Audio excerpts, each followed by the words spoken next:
नमस्कार, हेडलाइंस बिहार देख रहे हैं आप। मैं हूं आपके साथ प्रियांक सौरभ। बिहार चुनाव का रिजल्ट आ चुका है। एनडीए ने बहुमत भी पा लिया है, सरकार बनाने की तैयारी भी चल रही है, लेकिन अभी भी रिजल्ट को लेकर कई तरह की संशय जो है वह बरकरार है।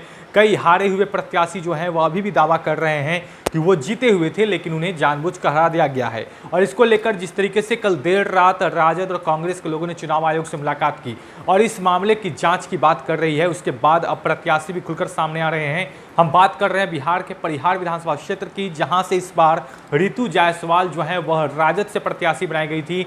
हाँ, वो जेडीयू में थी, लेकिन पार्टी में शामिल होने कुछ दिनों पहले ही वो शामिल हुई थी और उसके बाद उन्हें राजद ने प्रत्याशी बनाया था। उनका मुख्य सामना जो हुआ था गायत्री देवी से, जो कि बीजेपी की विधायक भी थी, तो उनसे उनका मुख्य सामना था। लेकिन जिस तरीके से कल देर रात तक जो ऊहापोह की स्थिति बनी रही, बेहद कम मार्जिन से ऋतु जायसवाल चुनाव हार गई हैं, तो अब उसको लेकर उन्होंने चुनाव आयोग को एक खत लिखा है। तो स्क्रीन पर वो खत देख सकते हैं, जिसमें उन्होंने तमाम बातें कही हैं, किस तरीके से वोटिंग को लेकर जो वहां पर परिस्थिति उत्पन्न हुई थी, वो तमाम बातों का जिक्र किया गया है।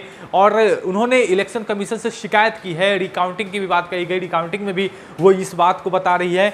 आप लगातार वो लेटर देख रहे हैं किस तरीके से, उसमें उन्होंने ये भी बताया है कि जो चुनाव हुआ और जो काउंटिंग हुई, उस वक्त शुरुआती दौर में लगा उन्हें जीत की बधाई भी दे दी गई, लेकिन बाद में उन्हें हारने की बात कही गई। तो जिस तरीके से यह सब जो खबरें आ रही हैं, इस तरह की कई तरह की खबरें सामने आई है। अब तक राजद के कई प्रत्याशियों ने, महागठबंधन के कई प्रत्याशियों ने इस तरह का आरोप लगाया है।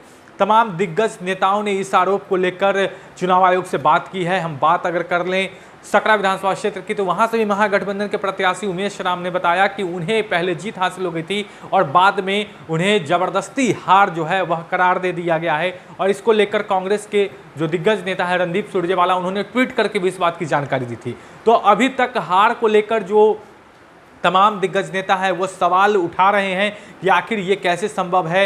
राजद की तरफ से 119 सीटों का लिस्ट भी जारी किया गया, जिसमें ये बताया गया कि इन सब सीटों पर जीत सुनिश्चित हो चुकी थी, लेकिन जो अंतिम रिजल्ट आया वो 110 सीट आया। तो इसको लेकर लगातार आरजेडी की तरफ से, कांग्रेस की तरफ से सरकार पर प्रहार किया जा रहा है, चुनाव आयोग पर प्रहार किया जा रहा है, चुनाव आयोग से सवाल भी पूछे जा रहे हैं। हालांकि चुनाव आयोग के सामने ये तमाम जो अपील की जा रही है, इसे खारिज भी कर दिया गया था कल देर रात में।